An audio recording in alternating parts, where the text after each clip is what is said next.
Bienvenidos una semana más a este plató donde intentamos traerles retazos y secretos de la historia. Hoy les traemos un combate figurado, por supuesto, entre dos de los gobernantes más importantes y sanguinarios del siglo XX. También estará con nosotros nuestra compañera Miriam Mellado y más cositas, así que empezamos otro Enigmas de la historia.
A partir de la segunda mitad del siglo XX, la opinión pública nos enseñó a ver tanto a la Alemania nazi como la Unión Soviética de Stalin como el mayor de los males.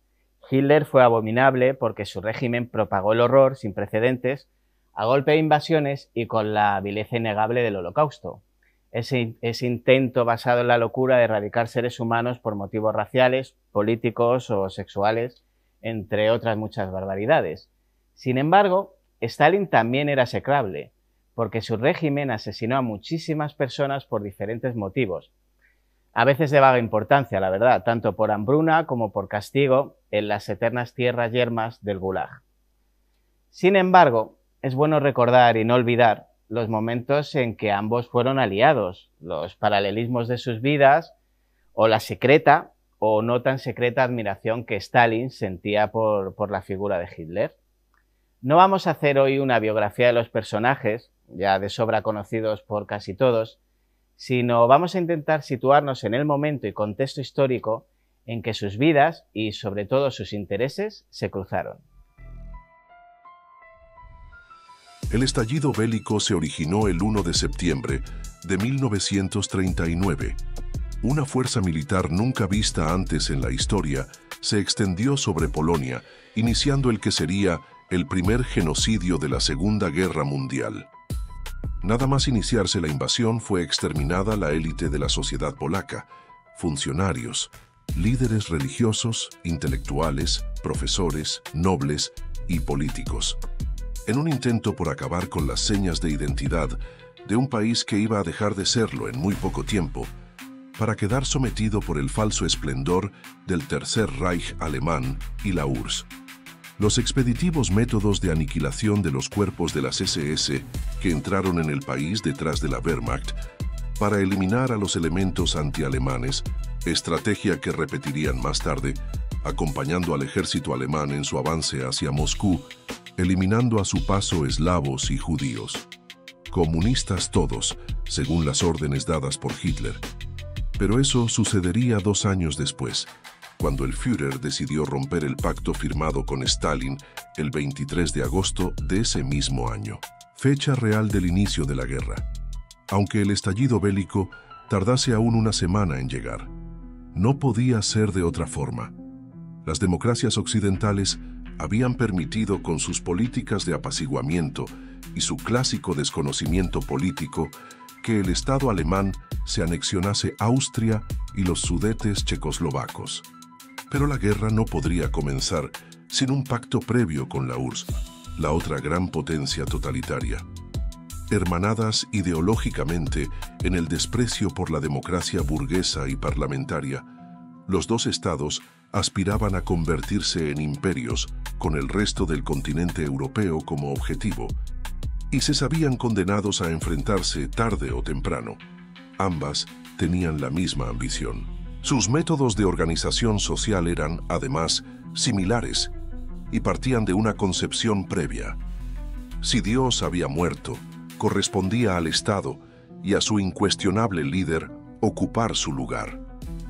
Hitler era consciente de ese paralelismo entre su papel y el de Stalin en el tablero europeo, de ese espejo que reflejaba lo idéntico con un rostro, sin embargo, distinto al suyo, y que por lo tanto debería ser eliminado.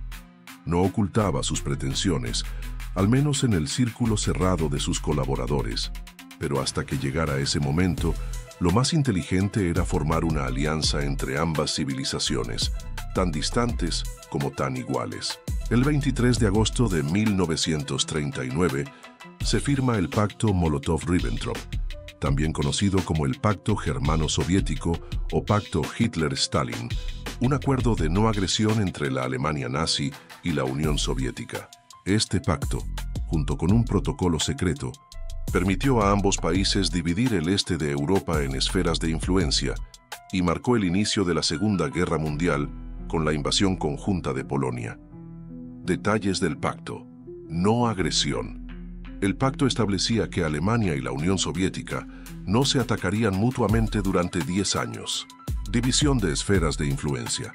Un protocolo secreto adjunto al pacto dividía el este de Europa en áreas de interés para cada país. Invasión de Polonia. El pacto permitió la invasión y partición de Polonia por parte de Alemania y la Unión Soviética. El acuerdo, aunque breve, fue crucial para el inicio de la Segunda Guerra Mundial y tuvo graves consecuencias para los países del este de Europa, que fueron sometidos a la ocupación de las potencias involucradas.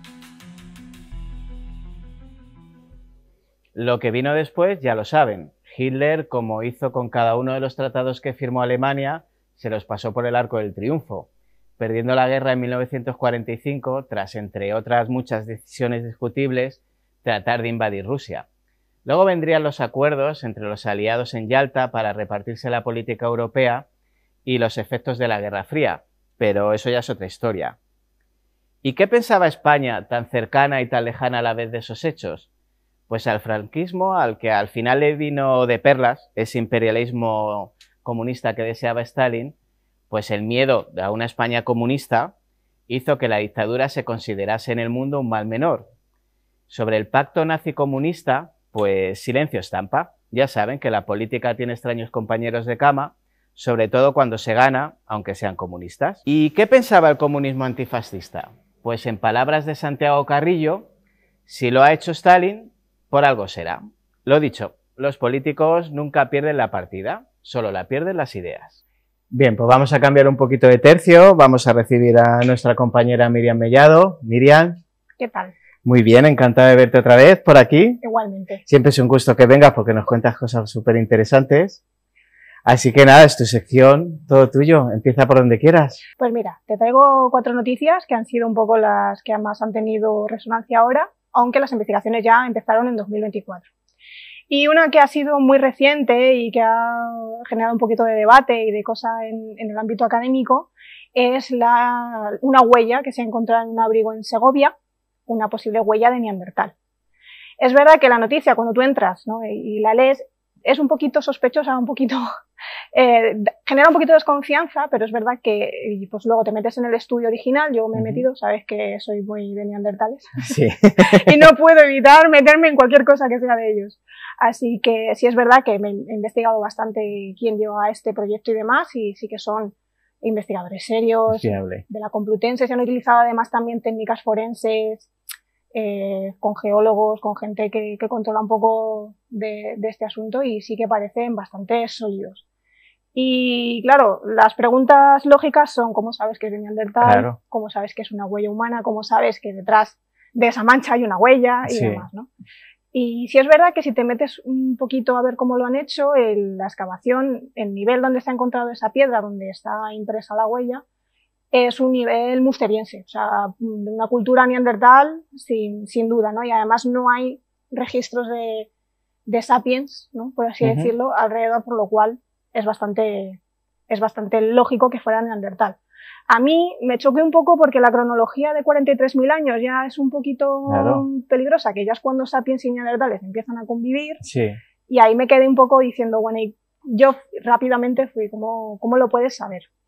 Bueno, pues haciendo una serie de análisis, ¿no? Sobre todo metiendo análisis multiespectrómicos, que son así como que meten capas de colores para que se puedan diferenciar, sí que se ve perfectamente que es una huella, se ve con sus crestas y demás. Y la particularidad de la huella, por la que se argumenta bien que es de Neandertal es porque las crestas son más anchas, que corresponde, la gente que estudia criminología sabe estas cositas, corresponde a gente que tenía más estrés mecánico en las manos, como son los neandertales. Entonces, ¿por qué es importante esta huella que se ha encontrado? Primero porque es una huella que nos puede dar mucha información del individuo, ¿no? Sexo y altura, por lo menos. Sí. Y sobre todo porque es la huella neandertal más antigua conocida. Bueno, la huella humana más antigua conocida. Es flipante. Por el momento. ¿Y está aquí? Y está aquí en Segovia. En Segovia, la tenemos al ladito. Sí. ¿Y esto lo van a exhibir en algún sitio o de momento siguen estudiando? De momento siguen estudiando porque además la roca donde se encontró la huella tiene como una morfología un poquito rara, tiene como 2 hendiduras y parece como que podría estar representando una cara. Y es verdad que han investigado mucho si la huella fue impresa a propósito o accidental, que es otra pregunta que a mí, por ejemplo, me surgía.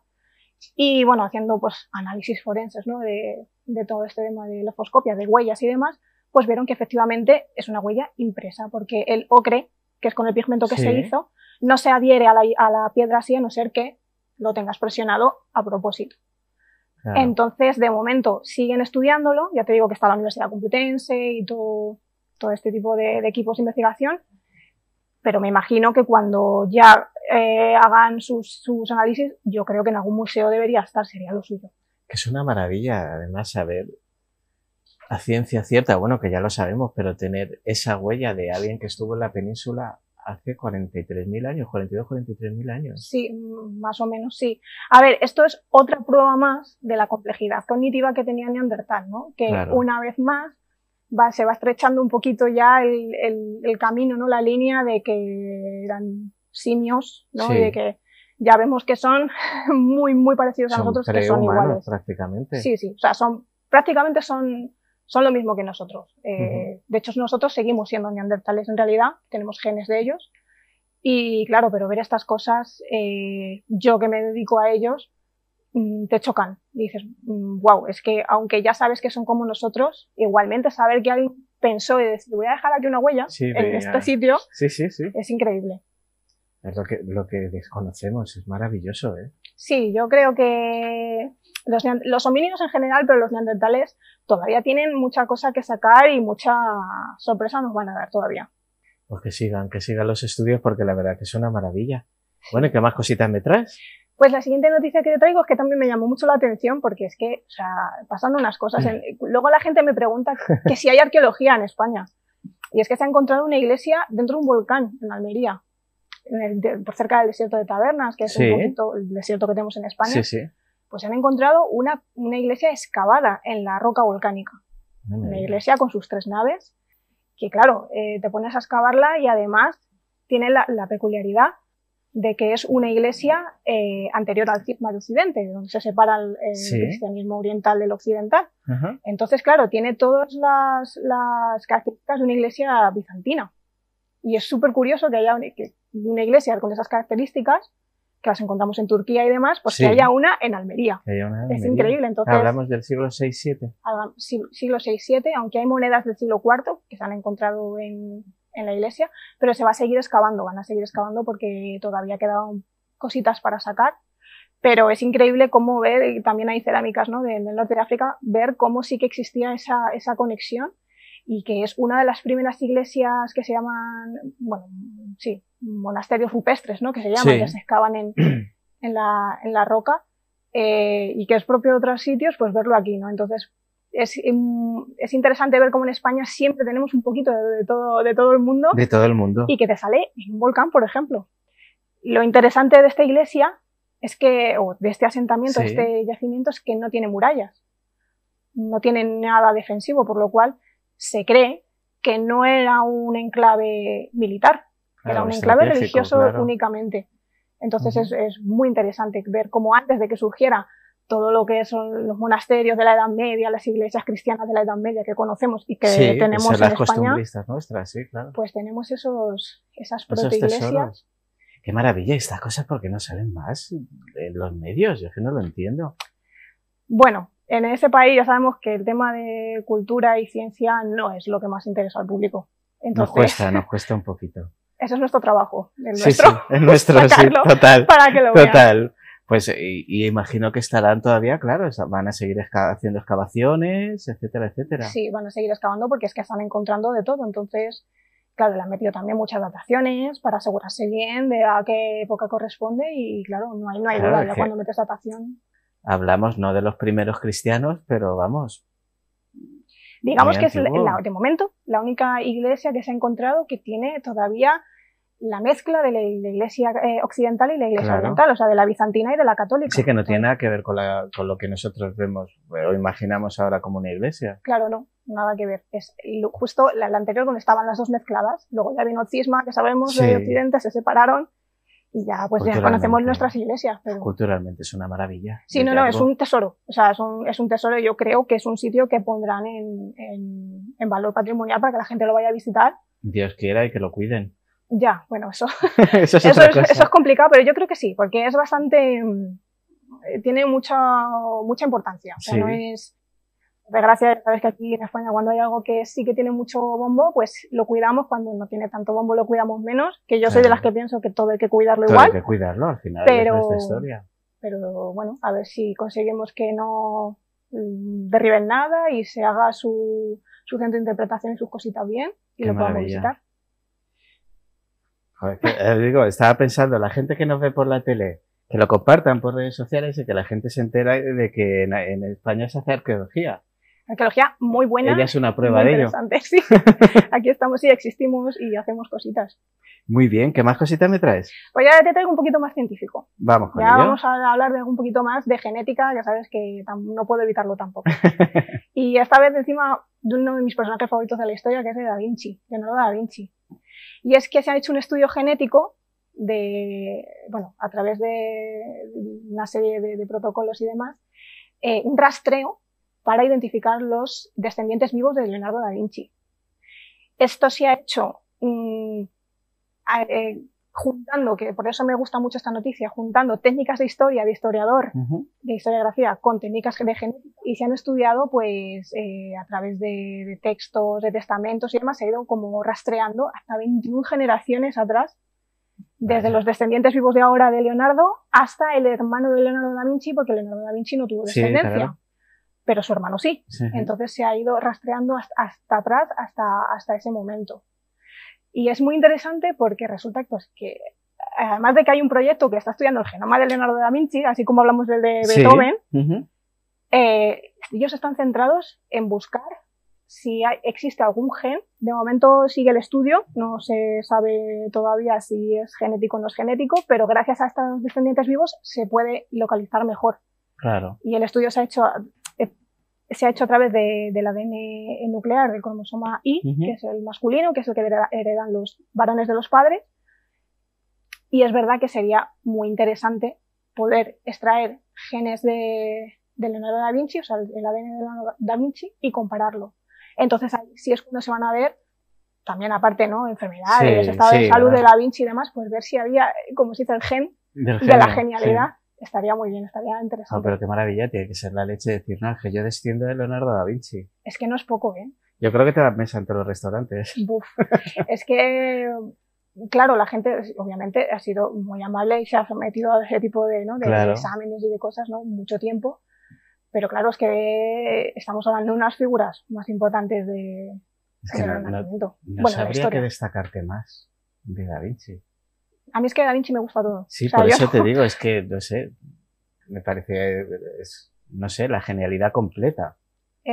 Sí, es cuando, para mí es cuando la genialidad y la inteligencia se colocaron en una persona y nació Da Vinci. Y eso es lo que están buscando, si existe algún tipo de variante, algún tipo de genes que predispongan a ese tipo de personas, ¿no? Sí, porque luego entre sus herederos tampoco ha habido nada destacable, ¿o sí? Sí que hubieron algunos que pintaron y demás, pero no hubo nada como él, no. No, como él. No. Entonces es lo que están investigando. Al final era del hermano. Sí, claro, al final no era él, era el hermano, que obviamente también comparten claro. Pero no es lo mismo, no es lo porque mismo, aunque sean claro. hermanos, cada uno tiene su propio ADN, pero es más fácil poder compararlo sí. con los descendientes vivos y con el de Leonardo da Vinci. Entonces ahí siguen todavía investigando. Hombre, y si científicamente encuentran la forma de llegar hacia atrás, ir limpiando, a lo mejor se puede llegar a lo más parecido del ADN, aunque suene un poco a ciencia ficción. Bueno, sí, la ciencia ficción solo es ciencia no descubierta. Sí. Bueno, están excavando en una iglesia en Vinci, sí. Donde también hay familiares de Leonardo y demás enterrados, con el mismo objetivo, intentar sacar, como dices, claro. un patrón genético. Sí, cuanto más limpio, mejor, claro. Sí. Así que me pareció muy interesante ver, una vez más, cómo siempre nos interesamos por los genes de grandes personajes de la historia, pero es que además Leonardo da Vinci, que para mí de verdad es una de las personas más excepcionales que ha habido en la historia de la humanidad, es que encima buscar a ver si existe el gen de la genialidad me parece súper interesante. No, a mí es que, ya te digo, mitos aparte, porque ya sabes todo el mito que hay detrás de la figura de Leonardo, que imagino que te creerás menos de la mitad de las cosas que se dicen, sí. Pero a mí me parecía un ser humano excepcional. Sí, además es bonito ver cómo una persona que estaba adelantada a su tiempo claramente y que era lo que hoy podríamos decir procientífica, ver cómo justamente se está haciendo de lo que él apoyaba, ¿no? Sí. Se está haciendo con él. Entonces es bonito verlo, ¿no? Decir, mira, estamos, gracias a avances como los que tú hiciste, nosotros ahora mismo tenemos una ciencia sí. con la que estamos estudiándote a ti. Entonces, exactamente. Me parece maravilloso. Además, yo la figura de Da Vinci la he conocido toda la vida, pero sí que empecé como a leerla más a través de Cristian Calve. Sí. Que, por cierto, la gente se mete muchísimo con él, que parece que como presentó un programa de pasapalabra no puede ser un experto en otra cosa. Pues es un muy buen historiador, Es muy buen historiador de Leonardo da Vinci. Pilota muchísimo, controla muchísimo, es un tío que sabe muchísimo, pero aquí ya sabes cómo somos. A ver, es que aquí parece que en cuanto ya haces otra cosa, otra disciplina, incluso si es una disciplina que se relaciona con la televisión, automáticamente tu rigor no vale. Hombre, a ver, yo no me veo presentando las galas de sábado noche, también te lo digo, pero no sé, presentar pasapalabra a escribir como le escribe o saber lo que él sabe, no le veo una mayor resta de credibilidad, la verdad. No, además, yo creo que todo el mundo, cuando hace una investigación de lo que sea, yo creo que todo el mundo lo que tenemos que hacer primero es leer, a ver qué ha escrito. Y luego ya entonces ya sí pones en duda lo que quieras. Somos más de juzgar. Primero juzgamos, luego leemos. Y lo mismo, a lo mejor, si eres un poco honesto, todavía... No, para mí es un erudito en este tema. Sí, no. Bueno, y en otras muchas cosas que le he escuchado, la verdad, pero en este tema... es una persona bastante excepcional también, Sí. Galvez. Y yo cuando empecé a leer cositas de él, dije, jolín, es muy bueno. O sea, hay que tenerlo en cuenta. Sabe de lo que habla, sabe de lo que habla. Bueno, tenías otra cosita por ahí, ¿no? Sí, tengo una noticia que es que... esta noticia sí que ha causado mucho revuelo en el mundo académico y en el mundo profesional, porque es que tal y como está anunciada, es un disparate. O sea, que salió con la revista muy interesante y el título literalmente es: 2 arqueólogos aficionados encuentran una estatuilla en no sé qué zona de Inglaterra, cerca del muro de Adriano, tal. ¿Qué es eso de arqueólogo aficionado? Claro, tienes que pinchar. Claro. Pinchas y ves a las 2 personas con la estatuilla sonriendo, felices, lógicamente. Y claro, empiezas a leer la noticia y dices... O sea, ya no, la noticia ya se te olvida lo que han descubierto, está muy bien, es una estatuilla de la diosa Victoria, muy bonita, preciosa, estupenda, pero como arqueólogo dices, ¿cómo que arqueólogo aficionado no puede ser? Eso no existe. No existe. O eres arqueólogo o no. eres aficionado, pero no eres arqueólogo aficionado. Entonces... Hay que recordar que se necesitan unos estudios para ser arqueólogo. Unos estudios que no son fáciles, que son duros, que hay que sufrir, que tú sabes que nosotros... No, defiende el gremio. Claro, entonces siempre todo el mundo, en mi disciplina, ¿no? La arqueología, siempre ponemos este ejemplo para que la gente lo entienda. No existen médicos ni cirujanos aficionados. No. Entonces tampoco existen arqueólogos aficionados. Menos mal, también. No, que el problema es que sí. El problema es que en la arqueología los aficionados sí excavan. ¿Pero eso está permitido? ¿Ir a excavar a cualquier sitio? No debería. Claro. A ver, siempre hay un arqueólogo responsable, Ajá. ¿vale? Pero es verdad que en el momento en el que tú dejas a dos personas que no tienen la formación en arqueología, Que pueden estropear pueden cualquier hallazgo. cargarse el contexto. Oye, que lo pueden hacer con toda su buena intención, Sí, sí. sí, con no te todo digo el que no. cariño, y pueden haber leído mucho, que hay mucha gente que ha leído mucho y sabe mucho. Pero la técnica, Será el método científico, no el sé. método científico, hay unas formas de hacer las cosas Claro. que se pueden perder. En este caso, sacaron la estatuilla entera, todo bien, pero lo mismo se han cargado el contexto, eso no lo sé, ¿vale? Porque ya te digo que no me he metido mucho más allá, pero sé que ha sido que todos los compañeros se han tirado los pelos diciendo, pero vamos a ver, o sea, es que nosotros nos pasamos años formándonos, nunca dejamos de Claro. formarnos, de hecho, les pegamos palizas a trabajar, pero Es que lo que tú palizas. dices, si pueden preservar la estatua, pero si han destrozado los estratos de alrededor para poder fecharla, para poder ver en qué contexto histórico estaba. Claro, es que la arqueología no es solo cojo el pincel, limpio un poquito, saco el asunto, me hago una foto y qué bien. No, es que tienes que documentar todo, tienes que organizar el espacio que vas a excavar. Claro. Tienes que documentarlo todo, que si sus bolsitas, o sea, es que no es fácil, lleva un método y es duro, o sea, no es una cosa sencilla de hacer para que venga alguien aficionado, pero es que por desgracia existe mucho intrusismo en ese sentido. Y la arqueología, que es una profesión que ya cuesta tomarla como profesión, porque como te comenté que en España lo que es la arqueología reconocida como profesión Claro. no existe todavía, cosa que tú esto lo cuentas en otro país, Francia, Alemania, y se tiran por una ventana diciendo, pero ¿cómo puede ser si es uno de los países con más arqueología del mundo? ¿Cómo puede ser? Pero Instagramer y TikToker sí está reconocido. Eso sí, pero los arqueólogos en los contratos somos servicio de obra. Servicio de obra. No somos arqueólogos. Bueno, a lo mejor alguno tiene la suerte de que le han hecho un contrato de arqueólogo y que ponga arqueólogo, pero nosotros nos contratan como obra. Entonces, Madre claro. mía, uno de los países con más historia del planeta. Sí. O sea, una de las zonas, no países, porque no éramos un país antes. Una de las regiones del mundo con más. Fascinante, por no decir otra cosa. De hecho, la profesión de historiador sí está. Uh-huh. Y la de antropólogo también, pero arqueólogo no. Y son hermanas, o sea, es que son prácticamente. Sí, son no lo mismo, diferentes son métodos, disciplinas similares. pero son similares y no existe. Entonces, claro, te encuentras con que arqueólogos aficionados encuentran no sé qué, o arqueólogos aficionados han sacado no sé qué monedas, y ya te metes a mirar y ya te saca el detectorista de turno. Y claro, que no se lo pueden quedar. no, Eso es importante decirlo. la gente se lo queda. Sí. Mucha gente no, ¿eh? Mucha gente es honrada y a lo mejor encuentran algo, llaman y dicen, oye, mira, nos hemos encontrado esto y tal. Pero mucha gente se lo queda y la gente no sabe que es delito. Claro. Delito penado, depende de la gravedad, con multa hasta con cárcel. Y el delito va desde que encuentres algo que sea patrimonio, que por desgracia en España es todo, porque Es todo somos patrimonio. suelo de patrimonio, Claro. prácticamente todo el Eso país. es. Pero en el momento en el que tú excavas, aunque sea hacer un poquito así con las Sí. manos, eso ya es un delito. No lo puedes hacer, solo lo puede hacer un arqueólogo. Claro. Un arqueólogo formado Formado. y con subtítulo. No aficionado. No uno que le ha leído muchos libros de arqueología, que puede saber mucho, Sí, lo que tú quieras. pero ya hablando en el ámbito legal, tiene que haber un arqueólogo colegiado, un arqueólogo legal que pueda hacer esas cosas. A mí me gusta mucho la arquitectura, leo libros de arquitectura, pero jamás me he puesto a desarrollar un proyecto. A mí me gusta mucho la astronomía y no me he ido a la NASA a hacer nada. Vas allí, que yo soy astrónoma aficionada. Claro, y no me van a dejar ni entrar directamente, pero si voy y digo eso, claro, es un disparate. Pero si lo decimos en la arqueología, porque ha existido siempre esta cultura del explorador, el investigador, que voy a Egipto, me llevo mis cosas, Sí.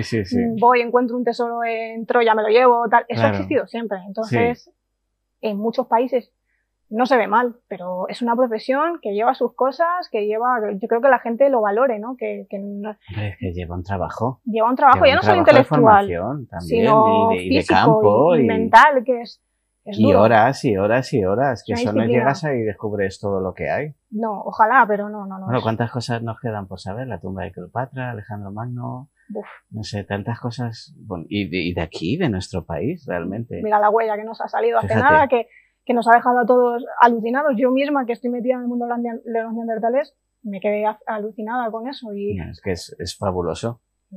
Pues nos quedamos sin tiempo, Miriam. Bueno. Ya, como siempre. Hay que hacer especiales de 5 y 6 horas, que Sí. solo veamos nosotros. Yo creo que sí. Muy bien, Miriam, pues muchísimas Nada. gracias una semana más y nos vemos prontito, ¿vale? Vale, muchas Muchísimas gracias. gracias.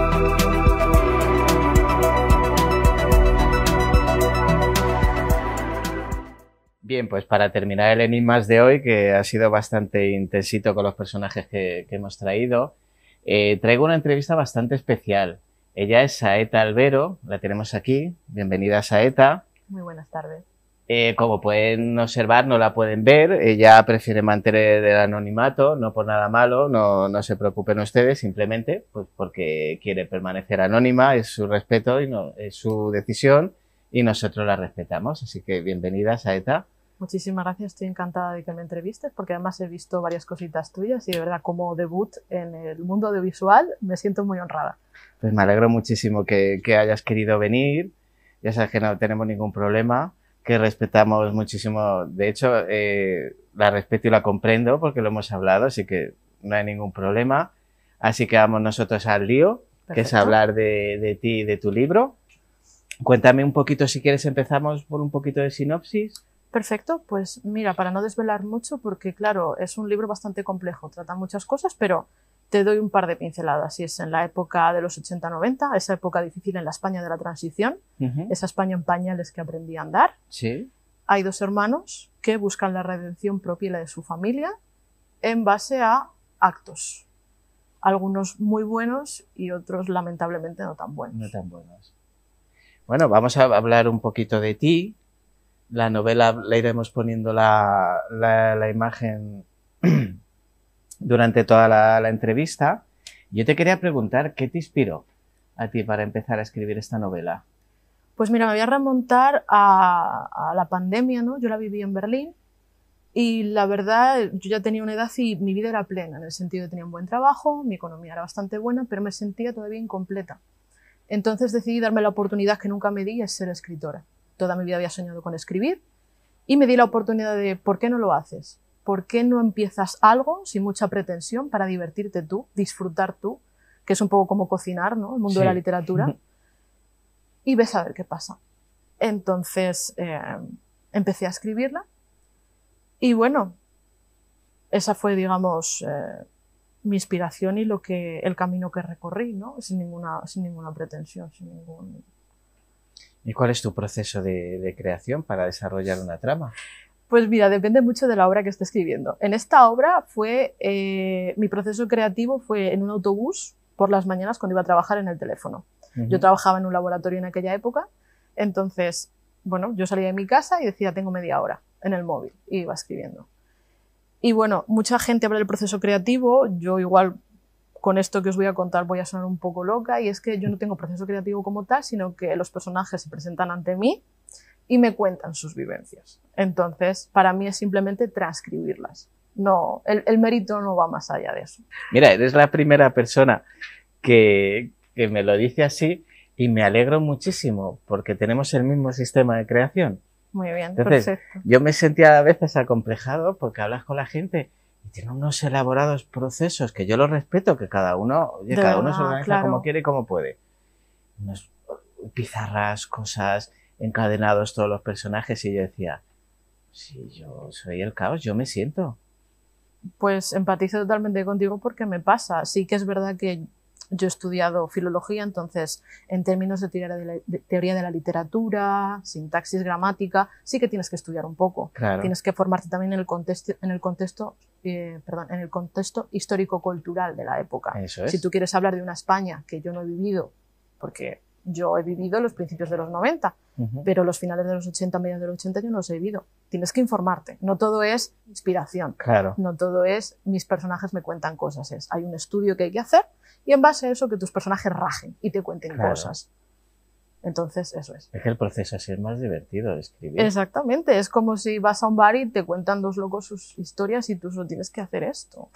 Entonces te iba a preguntar que cómo creas tú esas atmósferas de suspense, pero claro, las crean tus personajes. Sí, pero te voy a decir una cosa. Crear suspense en la literatura creo que es un poquito más complicado que crearlo en cualquier otro medio.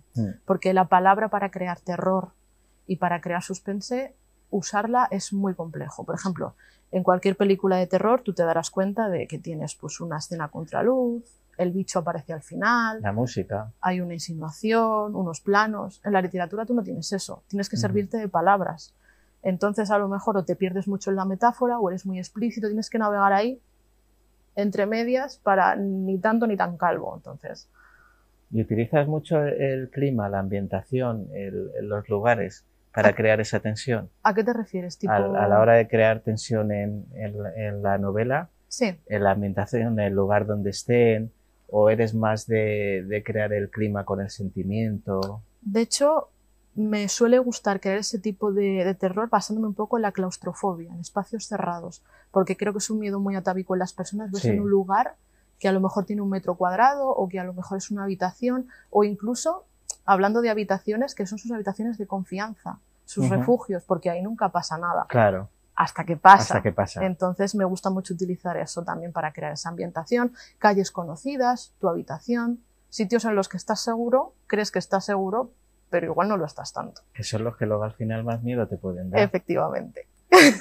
¿Cuál es el mayor desafío al que te enfrentas cuando te encuentras frente a frente con la novela que quieres escribir? Yo creo que el mayor desafío al que se puede enfrentar un escritor es que sus personajes sean verosímiles en su tiempo y espacio. Me explico. Que puedas escribir y te creas un chaval de los años 90 que tiene una clase media-baja, o que te remitas a un chico de la bonanza estadounidense y que tú, leyendo eso, te lo creas. No hablan igual, no se expresan igual y tienes que estudiar muchísimo a nivel de dialectología o de expresión para saber cómo se expresan. Súper Y para importante. poder plasmarlo de manera adecuada. Las tramas vienen solas, los conflictos vienen solos, pero hacer verosímiles a tus personajes es algo, a mí me parece un esfuerzo titánico conseguir eso. Es lo más difícil porque al final es lo más real. Es Efectivamente. lo que va a hacer creíble lo que hagan después o no. Porque si yo te pongo un chaval de 20 años de unas barranquillas hablando como Shakespeare, no te lo vas a creer. No te lo y vas a creer. te va a sacar de la obra, te va a coger el chaval y te va a decir vámonos fuera de la obra, te saca completamente. Te saca completamente. Fíjate, yo esa complejidad que a mí me resulta súper divertida. Yo la tuve en el libro que escribí y me lo pasé súper bien haciéndolo. Porque al final das vida, es jugar a dar vida y me resulta súper divertido. Por eso cuando en otras obras, tanto cinematográficas, series de televisión o tal, ves esa patada a la lógica, dices, ostras, ¿y esto? Es lo cómodo. Es decir, creo que cualquiera se puede sentar y escribir una historia de 2 gángsters en los años 30 de Estados Unidos, sí, pero ponte a hablar como ellos, estudia cómo hablan. Claro. Porque para mí es lo que marca la diferencia entre jugar a las Barbies Sí, total. o escribir un libro. Totalmente. ¿Qué influencias tienes? ¿Más literatura, más televisión, más cine o todo en general? Pues mira, todo es una influencia y tú me dirás, bueno, igual no, pero sí, porque puede ser un movimiento musical desconocido. Por ejemplo, en esta novela para mí ha sido el black metal como género, el flamenco como género musical, la crónica negra española, Alcácer, Macastre, esa España, lo que te comentaba antes, Sí. enrarecida, figuras como Lola Flores, figuras como, no sabría decirte así más concreto porque tendría que ponerme a pensar más, pero Camarón de la Isla, por ejemplo. Incluso puede ser una influencia ponerte a ver en Netflix Médico de Familia, porque es un producto de su época y puede darte ideas de cómo Sí. pueden hablar. Sí, totalmente. Todo puede ser una influencia si tú lo enfocas bien. Si lo crisolizas de manera adecuada, cualquier cosa puede ser una buena influencia para una obra. ¿Y autores que te gusten? Uf, es muy difícil. Me gustan muchísimos autores. No te sabría decir ahora. Bueno, el que más estoy revisando ahora, que es mi escritor de, ¿cómo se diría?, de refugio, de relax, Stephen King. Habrá gente que le parezca mejor o peor, pero me parece que a nivel de terror es una persona que lo escribe muy bien. ¿Y sabes por qué? Porque escribía de lo que conocía. Sí, totalmente. De su pueblo y luego le metía su giro. De Maine. De Maine, todo es Maine, pero Todo en es distintas Maine. versiones y Sí, con sí, distintos total. bichos. Y eso es lo que le hace poderoso. Lo que hace que tú te metas ahí y digas, vale, me creo lo que estás diciendo. Yo soy muy lector de Stephen King. Y sí es cierto en parte esa teoría de que tiene unos comienzos y unos desarrollos geniales y unos finales flojos. En algunos, no estoy de acuerdo en generalizar, porque generalizar es estúpido, Pero a mí realmente me parece que llega a lo sublime a la hora de meterte dentro de la novela. Y fíjate que es una cultura totalmente diferente a la nuestra. En ningún momento sales, pero habla, yo lo que digo, habla del miedo al miedo. Sí. No te habla de una persona que ha nacido en un continente de cara a una persona que nació en otro continente. El miedo es universal. Y él te habla del terror en base a su terror que conecta con el tuyo. Que pues son los miedos primitivos. Sí, hay aquí una cosa que, bueno, por ejemplo, en el terror japonés pasa, pero de manera un poco diferente a la nuestra. Tú puedes leer literatura japonesa de terror y sí que puedes llegar a empatizar con los miedos, pero como no son propios de tu cultura, no empatizas tanto. Pero al ser occidente, yo creo que con Stephen King te habla de miedo a miedo. Eso siempre ha sido lo que yo he dicho de él. Por eso te metes y por eso te puedes quedar ahí enfrascado horas en su universo y con mucho gusto además. Sí. ¿Cómo manejas tú la violencia o la oscuridad en lo que escribes sin caer en esas escenas gratuitas, digamos? A ver, escribir terror gratuito es algo muy fácil. Me recuerda mucho, si me permites la metáfora, a la lucha libre hardcore y a la lucha libre de la WWE, que es la que vemos todos. Sí. Pegarte un sillazo en la cabeza y hacerte sangre, lo puedo hacer y es muy sencillo. Pero hacer una llave, pegarte un sillazo y no hacerte daño, eso es lo complicado. Exacto. La violencia la podemos ejercer todos, pero ejercerla sin hacer daño al otro es lo complicado. Entonces, a nivel de la literatura, es moverte en una linde en la que tú ni toques lo explícito, ni toques mucho la metáfora. De hecho, pasa en un capítulo de mi libro, no voy a desvelar mucho, pero hay una escena especialmente violenta en la que mi lector de prueba la leyó y me dijo, pero ¿están manteniendo sexo aquí? Y yo, no, en verdad es todo lo contrario. Y tuve que sentarme a leerla porque en mi cabeza quedaba muy claro que eso era algo muy bestia, por así decirlo, pero en un lector no. Entonces tuve que rehacerla, volver a recorrer esa linde e intentar que esa violencia tú la leas y digas, vale, sé que he leído algo muy feo, que no me lo ha explicitado, pero que ha sido muy feo, y en verdad puedo intuir qué es, pero no me lo dice. Que yo creo que eso es la incomodidad que quiero generar. ¿Y cómo creas esa claustrofobia de la que hablábamos?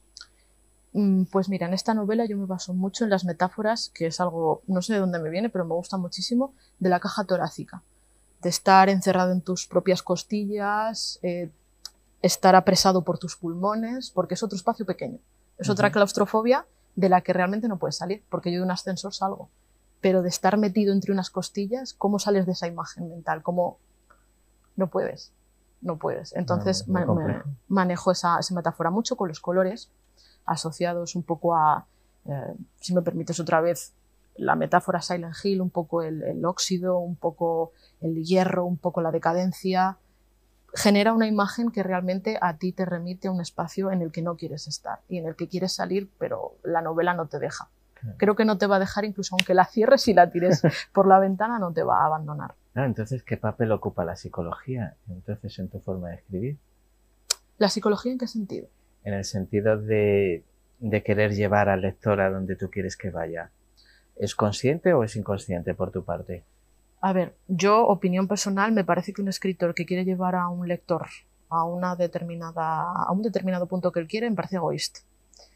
Yo al lector lo que hago es abrirle una puerta y le ofrezco un mundo y que él vaya donde quiera.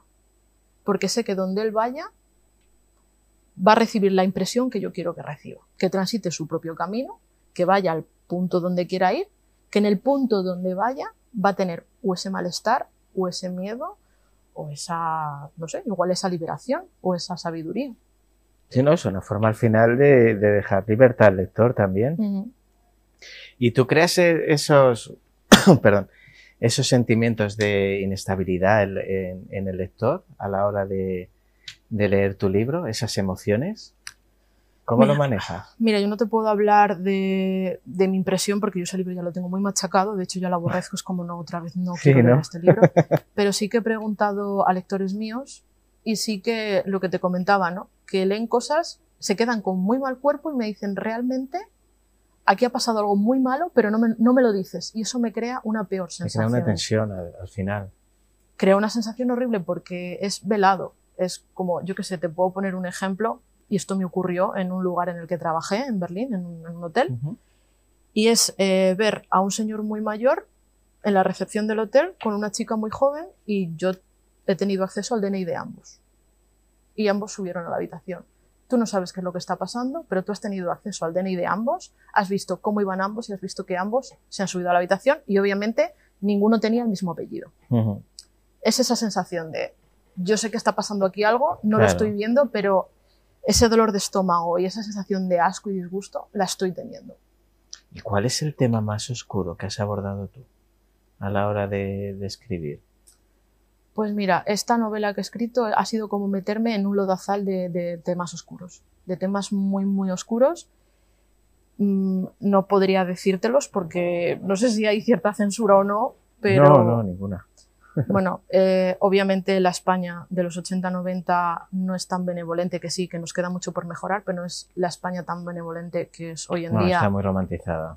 Efectivamente, es una España que estaba en contra de la homosexualidad, de las mujeres, de las etnias diferentes, que atentaba contra la infancia, que atentaba... Bueno, lo podemos ver, como decía antes, no sé si lo he dicho o no, pero bueno, en los crímenes de Alcácer y Macastre. Eso es atentar contra una infancia. Sí, totalmente. Y además, niñas de 14 años. Sí. Entonces se tocan ese tipo de temas. Se atenta contra la infancia y tú, es lo que yo te he dicho, ves algo que pasa, pero no se te dice explícitamente. Violencia de género, son temas, lo sé, muy incómodos, temas que todos odiamos, pero que no podemos olvidar que existieron. Y para no volver a repetirlos, que yo creo que es... Existieron y se toleraron. Se toleraron. Porque era costumbrismo. Es costumbrista. De hecho, yo no me quiero acuñar ese término porque no me creo tan poderosa todavía, pero creo que mi novela es costumbrista de una época. Y yo ha habido cosas que no he querido retratar, pero que debía hacerlo, porque no quiero que se olviden. No quiero que se olvide ese tipo de violencia para no repetirla. No quiero que se olvide ese tipo de desprecio para que no lo repitamos. Porque honestamente hoy en día miramos todo mucho para nosotros mismos y creo que hay que decir, mira, ha habido estas realidades, por favor, intenta no repetirlas. De más. Sal más listo de todo esto, o más lista de todo esto. ¿Qué proyectos tienes ahora en mente? ¿Quieres tomarte un descanso o ya no paras? No, qué va. Yo desde que me he lanzado a esto, desde que he salido de este armario, ¿no?, de ser escritora, me he dado esa oportunidad, no me la quiero quitar.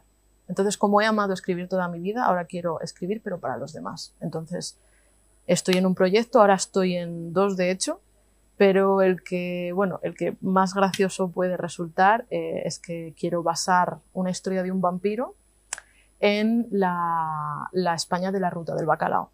Un vampiro que, recorra esa zona. Pues iba a poner las botas. Claro, es vida nocturna. Sí, totalmente. De día dormirá en su coche con las lunas tintadas. Ajá. Y pasará una serie de cosas, una serie de aventuras. Quiero que tenga el tono de las pelis de Schwarzenegger y de Stallone de los 90. Claro, total. ese tono de aventura poco pretenciosa, de una explosión, 2 disparos, me llevo a la chica y nos vamos para casa. Ajá. Quiero que tenga ese tono. Que también para eso hay que estudiar. Hay que ver muchas pelis del estilo, ver qué tono tienen.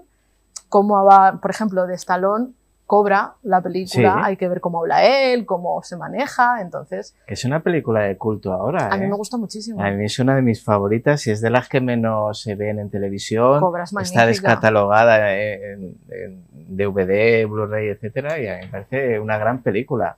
Cobra, a nivel de héroe de novela negra, me parece de los mejores. Sí. Me parece de los mejores. Porque además los malos es esa especie de asociación satánica, extraña. Lo tiene todo. Tiene robots, tiene la modelo, tiene la secta, tiene un tío con hachas, tiene a Stallone, que encima dice que quiere una vida sana. Y dice, tú comes chocolate, comes no sé qué, esto es más sano, no sé cuántos. A Marion Cobretti. Marion Cobretti, mejor.